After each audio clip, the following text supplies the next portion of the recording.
Hello everyone, this is Dawn Griffith and I'm going to show you how to change and update your information on my online store.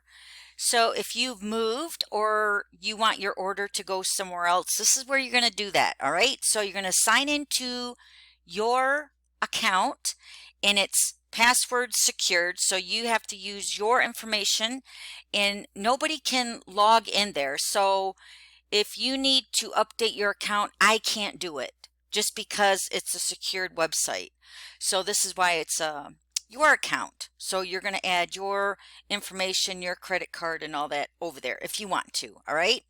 So either Stampin' Up or you can update your account. So what you're going to do is you're going to sign into your account on my Stampin' Up website and you should see my name and my picture right here at the top left.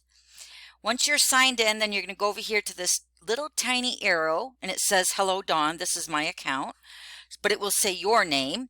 So you're going to click on that little arrow and then you're going to go to account settings, and then along the left hand side are all these little tabs that you can find out information. So what we're going to do is we're going to go to addresses, and in here you're going to update your account. So you're going to click edit, and then in here you're going to change all your information.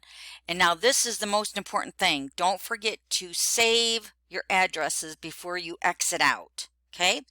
So then whenever you place an order, this is the correct information that Stampin' Up is going to receive when you place your order, and they'll ship it to you.